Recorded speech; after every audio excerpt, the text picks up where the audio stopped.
Welcome to the Stop Over Drinking and Start Living podcast, where high-achieving, goal-oriented rebel women come to learn how to live a vibrant and fulfilling life without requiring alcohol to get through it.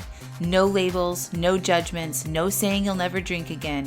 Just real proven methods to help you stop rebelling against yourself with alcohol so you can drink less and do more. I'm your host, Angela Mascenik. Let's dig in.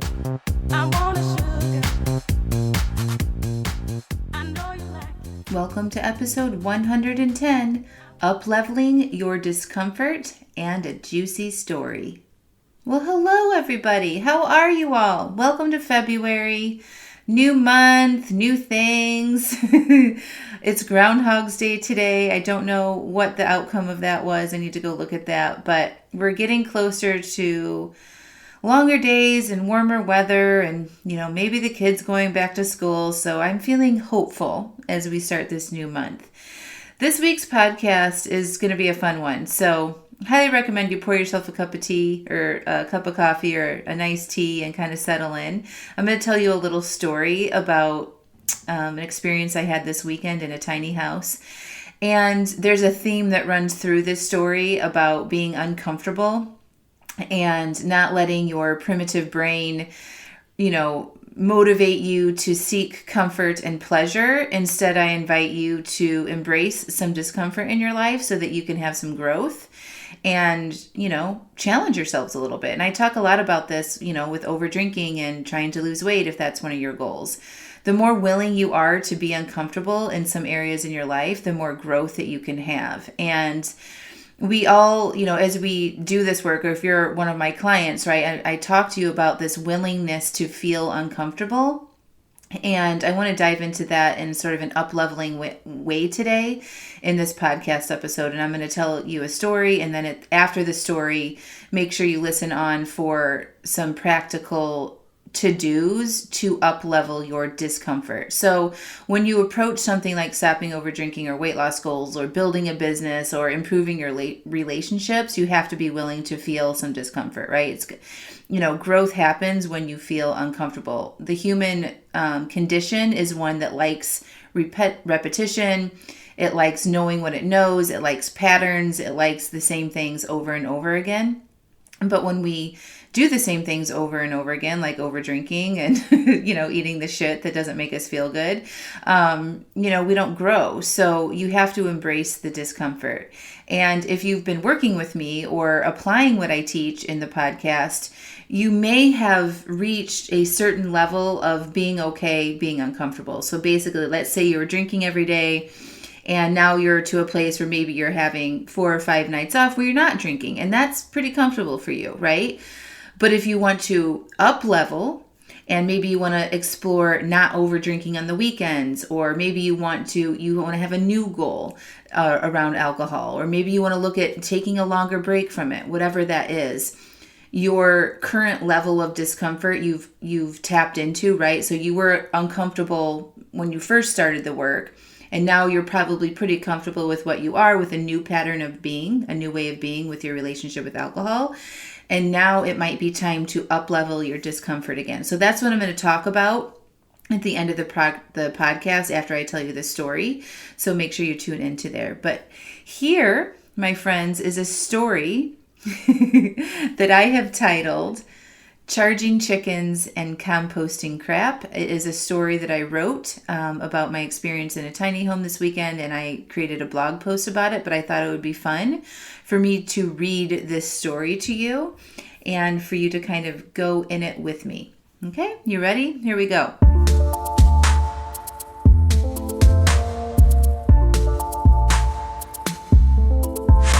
This is a story of shit to strength. I recently reserved a tiny house to attend a virtual retreat. I actually really love virtual retreats. I think they're an excellent way to have a deeper connection with the speakers and the attendees. And the last virtual retreat I attended, I also got an Airbnb and I fully immersed myself in what I was learning and had the space and the quiet to implement all the wonderful things I was introduced to. So needless to say, when I booked this tiny house that was out in the country about 15 minutes away from my house and my kids and my pets and the husband and Amazon Prime deliveries and cooking and cleaning and walking the dog and getting interrupted 1,000 times because, at home school and a pandemic with 3 kids in elementary school, I was delighted to get away. I told my online retreaters about it. I sent them pictures of this cute, stylish, tiny house with a ladder that you can climb up to a soft, cozy bed, adorable outside spaces with cafe lights, umbrellas, and picnic tables. I was on a little farm in a circle of other tiny houses. It's like a little tiny house cul-de-sac in the country. I might have seen a picture of a tiny chicken house on the Airbnb listing as well. The first night I was to check into the Tiny, that's what it's called on the Airbnb listing, I couldn't get out there until after 9 p.m. So I'm driving down this dark, very rural gravel road with hand-painted signs directing my way. As I creep along the gravel road in my minivan, I'm a little nervous. It seems very rural. And now I'm wondering if the internet is going to be very good out here. And I assure myself that I asked about the internet, and the young guy, we will call him Brian, said this was fast, so no deep breaths. So deep breaths, it's going to be okay. I roll up to the Tiny, and I park out front. It's late, so I don't see anyone. I grab my bags, my Toomey blush-colored laptop bag that I never get to use because, the pandemic. And I excitedly walk up the little gravel walkway to the front door of the Tiny. The door is unlocked, and I open it. Wow. Well, it's tiny, all right. I take one step inside the door and can reach the desk, the tiny couch, and the refrigerator. So I put my stuff down and just laugh. This is going to be fun. I've always wanted to stay in a tiny house. I even loved watching the HGTV show Tiny Houses. They fascinate me. I romanticize them. How fun and easy would it be to live in a tiny house? I would imagine the 5 of us in this tiny house having adventures and bonding as a family. Now, yes, my dream of staying in a tiny house is coming true. But will it be like I imagined? I will find out. One of the first things I noticed was a familiar smell, sort of like mildew and wet straw and cheap coffee, all mixed together. What was it? Oh, yes, the composting toilet. I remember being mentioned in the Airbnb listing. That smell is so familiar. My mom's sister, Aunt KK, has an outhouse on her property in Wisconsin, and many visits there as a child. I had to use this outhouse, and I'm too familiar with that smell. When I booked the Tiny, I remember seeing this in the description, composting toilet. I again romanticized this, thinking, oh, my friend Sarah has one of those. It's basically like a regular toilet. They're nice these days. She's got 3 kids and lives with one. It's no big deal. Well, let me tell you. I say this in a very exasperated, breathy, well, let me just say. When I opened the door right across from the kitchen sink to the bathroom, my first thought was, it's an outhouse. It's a glamorized fucking outhouse. There was a wooden bench with a toilet seat on it. It was closed, and across the toilet seat bench was a walk-in shower stall.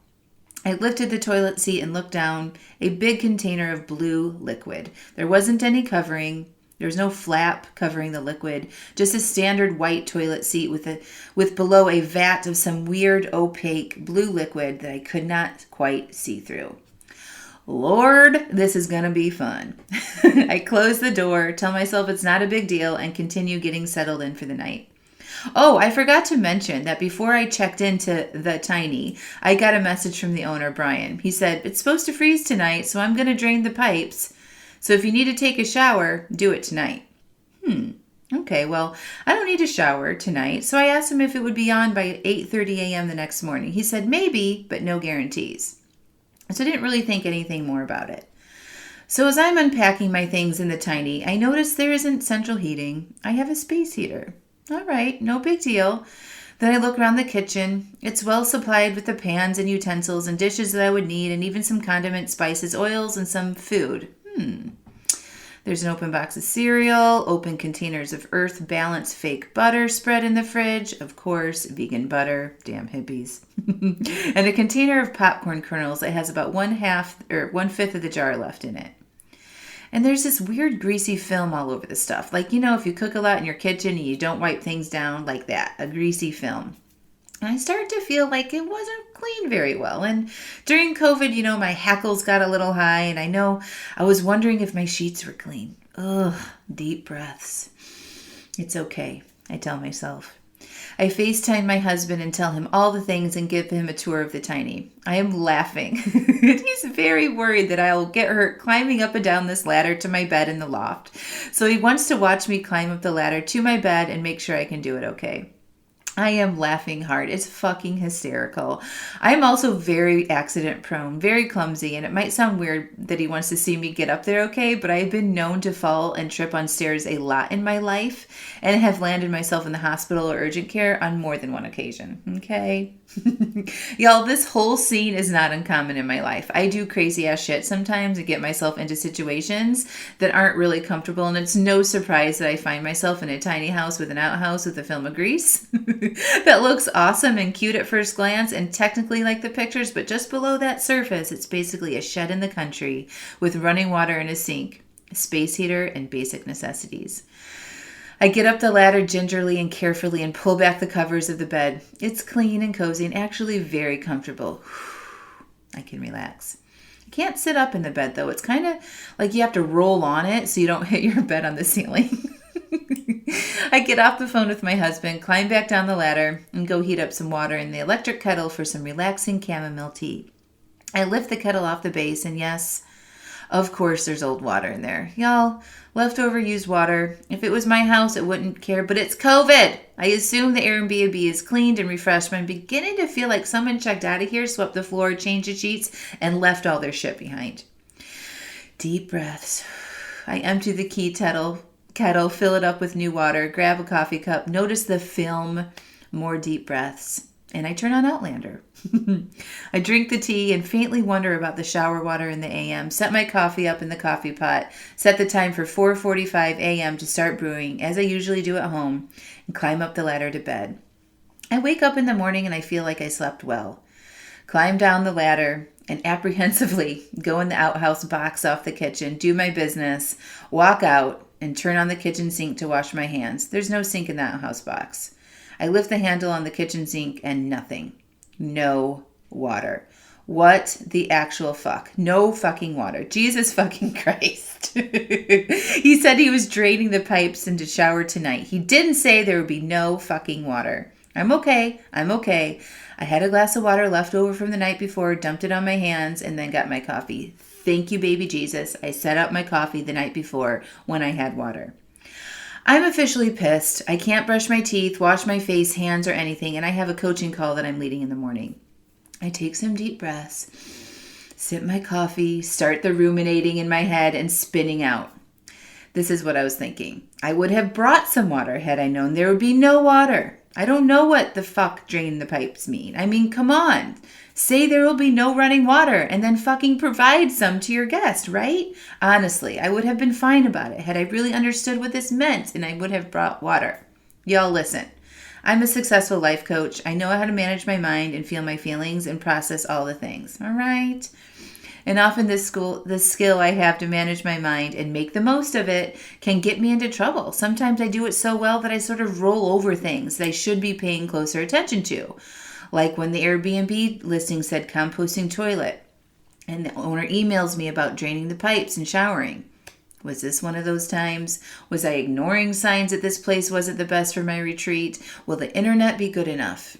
Well, I decided to test the internet with a Zoom call with my amazing husband. It works just okay. A little teeny lag, but nothing annoying. And it will be okay for what I needed it for today.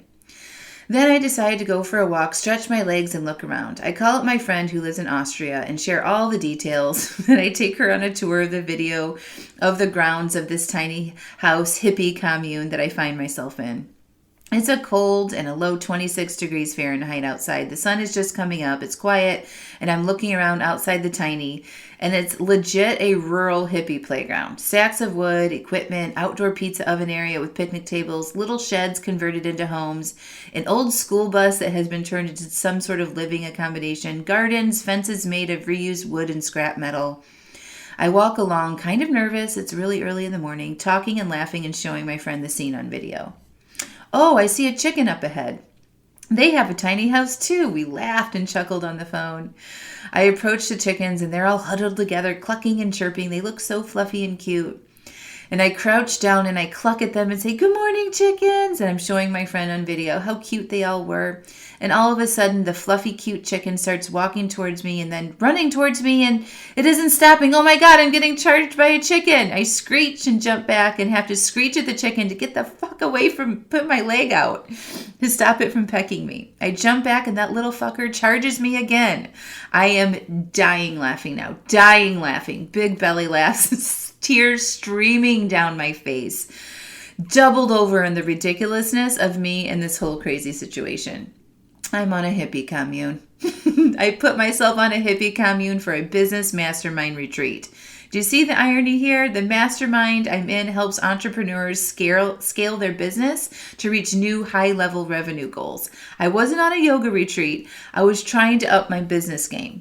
Somewhere along the line, I must have gotten confused. And the funny thing is, I didn't want to leave. I'm fucking committed to staying here. Why? I analyze leaving, getting a nice hotel, going home and doing it there. Why did I book this place? I ask myself and go back to my reason. I wanted uninterrupted quiet time to immerse myself in this retreat. And if I go home, I won't have that. If I pack up and go to a hotel, I will be interrupted there too with the packing and unpacking and resettling and all the things. I decide to stay. I am committed. Yes, it's uncomfortable. Yes, I don't have running water. Yes, I have to shit in a box. But I know it's quiet. This is where I start to think about who I am and why I'm successful and why I've had major growth in the past 3 years. I don't flee when things get tough. I embrace the uncomfortable. I don't let my brain run the show and let it drive me towards warm and ease and comfort. I know that when I stay the course, even when the challenges and obstacles and uncomfortable feelings, it always pays off every single time. When I stopped drinking, being uncomfortable paid off in dividends, literally. I have a very successful business helping women stop over drinking now. When I lost 60 pounds, being uncomfortable paid off in dividends and having a fit body, being able to wear whatever I want, not worrying about my weight, free to eat whatever I want. When I dug into my past and my relationships and processed my pain, it has paid off in having better relationships, more fun, and more connections. The examples of when I choose discomfort over comfort are endless in my life. And now I have a resiliency to being uncomfortable. The resiliency is a muscle I have grown and nurtured and has helped me achieve all of my goals. Anyway, I go back to the tiny. I start to get ready for my coaching call and my retreat. I texted the owner, asked for water. He brought me an opened 1/2 gallon plastic jug of water. Of course, it was opened and half empty. I get settled in for my day. The internet is spotty. I am growing in dissatisfaction, again stretching my comfort.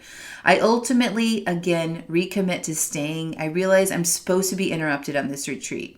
I would have been interrupted at home with the kids, the dog, the husband, doorbells, or I would have been interrupted by the tiny, by not having water and spotty internet. So I embrace it, I accept it, and I know it will serve me in the long run. The online retreat was amazing. I did immerse myself. I learned a lot. I felt inspired, did some work, developed a signature speech for women who want to cut back on their drinking, and connected with my mastermind teammates. All the while, I knew I'd make this into a good story, a lesson, something that will help me grow and evolve, and maybe inspire one person to embrace the suck every once in a while. I ended up texting the owner about the internet. He was on it right away, and by 3:30 p.m. in the afternoon, with only 2.5 hours left in my retreat, my internet is solid, no more buffering.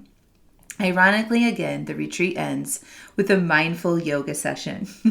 The yoga teacher has us get into challenging positions on the floor, stretching our bodies, pushing our comfort zone out to the edge. While I'm on the floor in the tiny, the only thing I can smell is that wet straw, mildew, cheap coffee smell of the crap box. It's so distracting. I try to breathe through my mouth, managing my mind, allowing the discomfort, but I can't do it. It smells like shit. The retreat leaders sent us some lavender eye pillows for the yoga session. Thank God. I grabbed it and put it under my nose, breathe deeply, and relax into the pose. After the yoga session ends, the retreat is over, I decide to stay another night, to not pack up, and to go home. I decide I like it here now. I'm a little attached. The tiny and I have figured each other out. We went through some shit. but stayed the course, learned, and grew. I respect the tiny. It gave me exactly what I came for, alone time. Quiet time without kids, dogs, husbands, doorbells, cooking and cleaning, and it helped me grow my resilience in discomfort, and for that I am grateful. The night ended with me popping that little bit of popcorn in the plastic container that was covered in a film of grease, melting the vegan butter over it, turning on Outlander with a cup of tea, cozy and warm, next to the space heater, happy, content, and feeling fulfilled. I woke up this morning excited to write this story, sip my coffee in silence, listen to the chickens wake up, and experience more interrupted time. I'm so cozy and content, I don't want to leave. I text the owner and ask if I can stay another night. Unfortunately, the tiny is booked. Apparently, charging chickens and composting crap is pretty popular.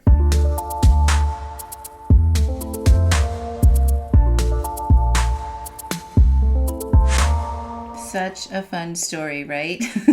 Were you there with me in the tiny house?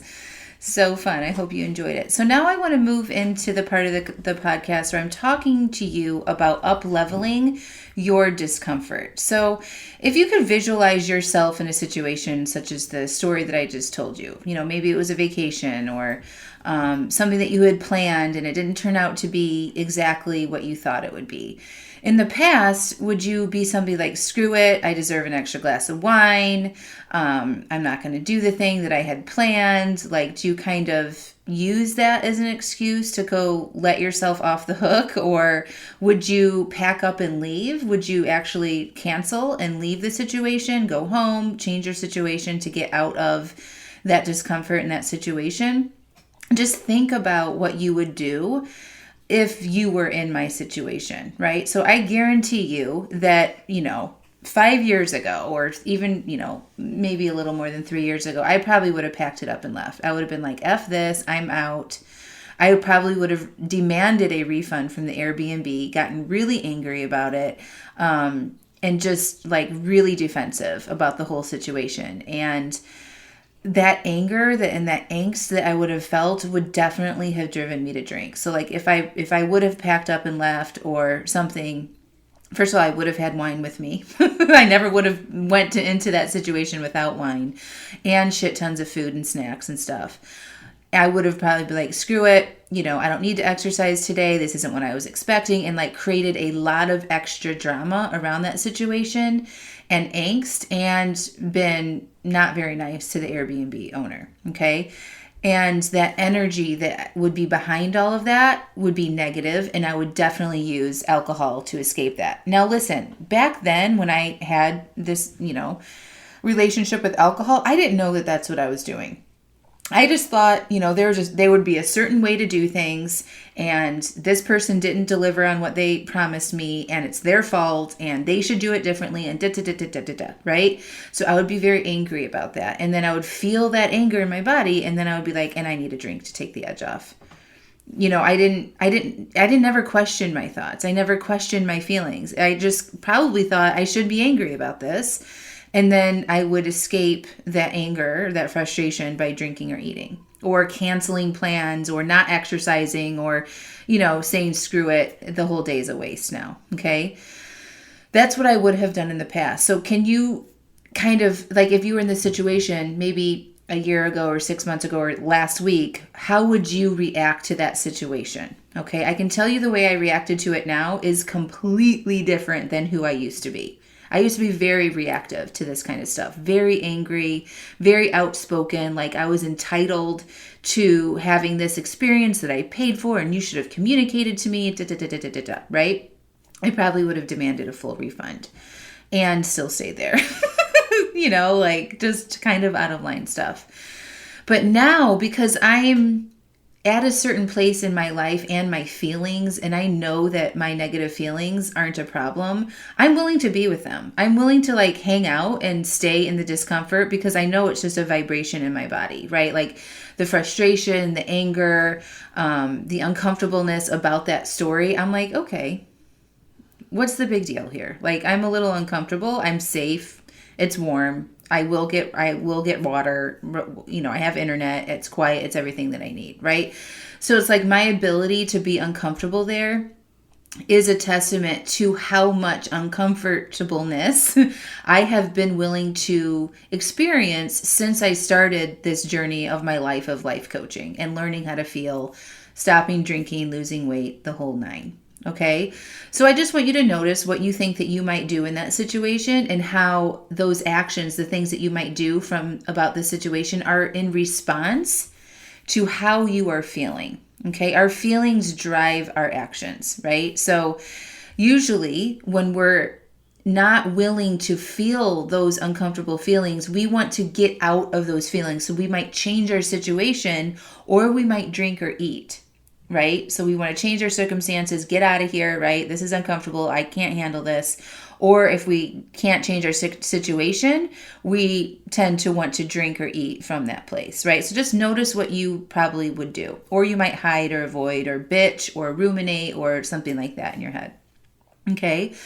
So what I'm suggesting you do if you are working on stopping over drinking or losing weight or any big growth area in your life, is that you want to increase your tolerability for discomfort.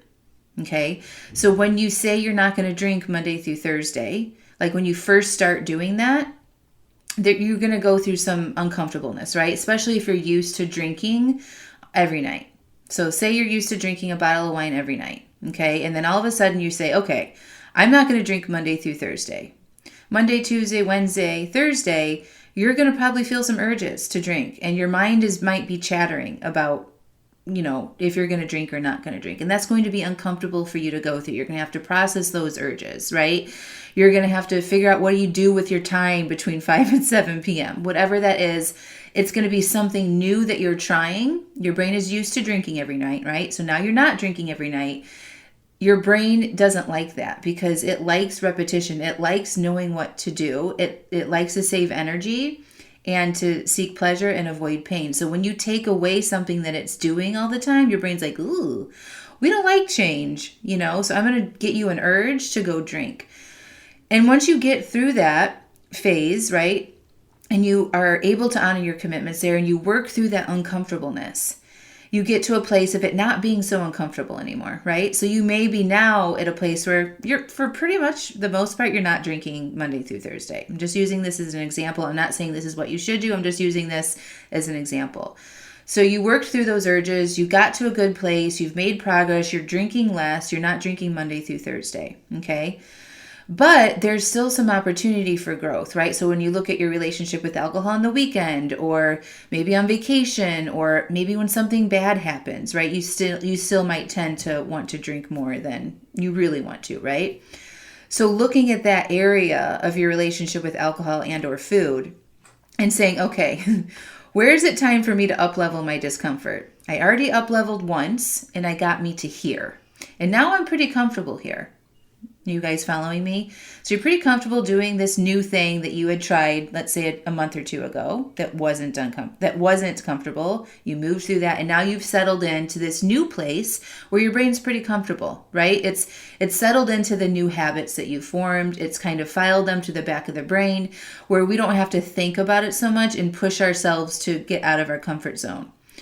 To take it to the next level, if you haven't fully reached your goal yet, you have to evaluate where you are on that comfort sort of meter, right? Or spectrum. I like to think about like a line that runs horizontal. And then like at the left side of the line, you have a very low tolerance for discomfort. And then at the right side of the line, the horizontal line, you have a high tolerance for discomfort, right?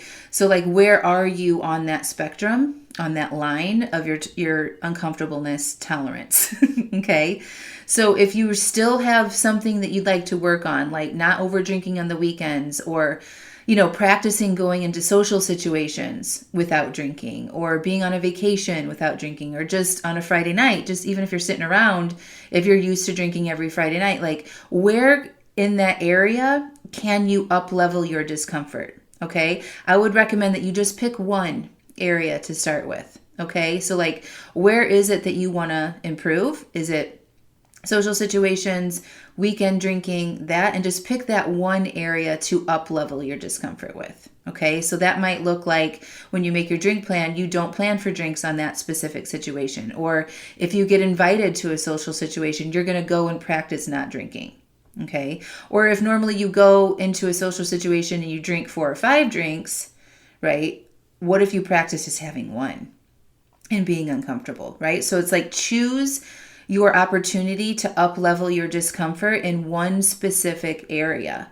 And you just keep practice and practice and practice being uncomfortable in that one specific area until you are comfortable in that area again. Okay, so I recommend that you identify that area that you want to up level in or work towards reducing how much you're drinking in or eating, and or both, right? Write it down. And then look ahead to the week or to the month and identify all of the opportunities that you can practice up leveling your discomfort in that one area.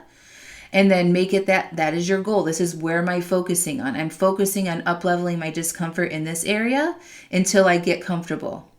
Okay? Master that, right? Get uncomfortable until it becomes less uncomfortable and then take on another one. Okay, that when you get hyper focused like that and be like, this is just the one area I'm working on, I'm going to throw all my attention and work to this, you will be successful in a short amount of time. And when you approach it with the intention of I'm choosing discomfort on purpose for the sake of me growing into the person that I want to be with alcohol or food, it just like, so when you are uncomfortable in the situation that you're working on, you're not surprised. You're not like, oh, this sucks. You're like, oh, I wanted this to feel this way. I'm choosing this on purpose. And that puts you in the power seat.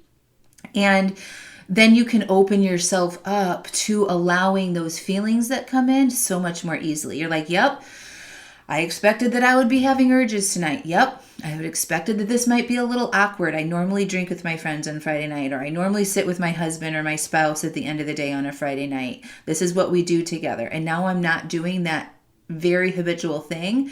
And yeah, I expected this to be uncomfortable. This is where I am up leveling.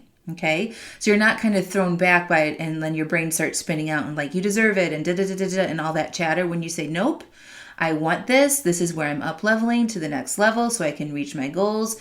You welcome it in with deep, big cleansing breaths and you settle into that discomfort. Okay. I'm not talking about uncomfortableness or discomfort is like this global thing that you need to be miserable and uncomfortable in all the areas of your life at all. So please don't confuse me on that. Be very specific, especially when you have done some work already on choosing discomfort, like, choosing to feel those urges, honoring your calendar, doing the things that you say that you're going to do even when in the moment you don't want to. That's the discomfort. Like if you're getting better at that, look for areas of opportunity where you can up level your discomfort. Okay.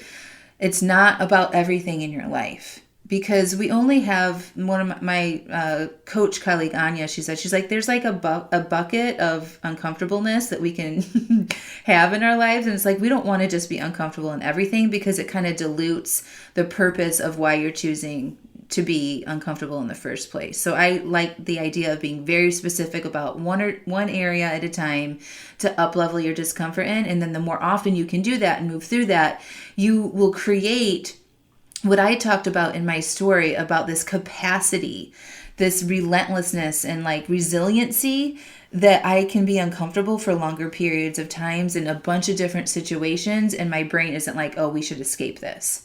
Right. So like, this is part of retraining your brain that when you feel uncomfortable, you don't need to escape, that nothing has gone wrong. You're just having some vibrations in your body that you aren't used to. You're trying something new and to keep moving forward.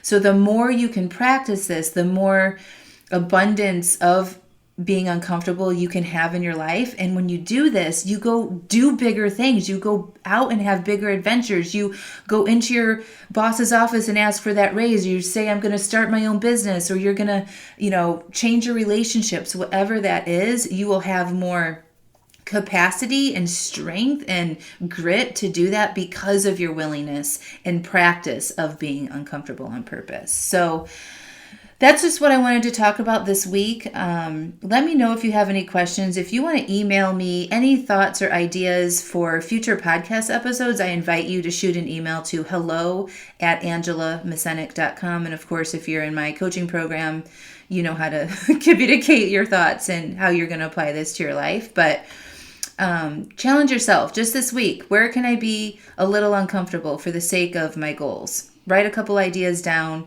go after it, and up-level your uncomfortableness. And once you get comfortable of doing that new thing, then upgrade your uncomfortable level again. All right, my friends, that's what I have for you today. A couple announcements. Of course, you are welcome to apply to join the Stop Over Drinking and Start Living program, where you have me as your coach all the time, by your side, supporting you on your way to stopping over drinking and living the life that you want to live. The link to do that is in the show notes. And stay tuned. If you're not on my email list, I highly recommend that you get on it, because I am a quick mover and I make decisions pretty fast, and I do a lot of free classes and workshops. And the way that you can get that information the quickest and when the next upcoming class or workshop that's free is by being on my email list. I send out a weekly email called Thirsty Thursday. I give you some things to think about, some free advice to try, and they're super fun and helpful. I link up my weekly podcast episodes to that, and that's where I announce any upcoming workshops or programs. So if you want to get on my email list, go over to angelamascenik.com. Click on the little pop-up that says Get My Top 3 Podcast Downloads, and I'll send you my most popular top 3 podcast episodes right to your email inbox, and then you'll be on my email list, and you'll get all of the updates and all the goodness that I share over email. I give you a lot of free advice over email as well, and sometimes it's more frequently than once a week. So you definitely don't want to miss out on anything, and that's the fastest way I can communicate to you all about everything that's going on. So that's what I have for you today, my friends. Go out there and be uncomfortable. Talk to you soon. Bye.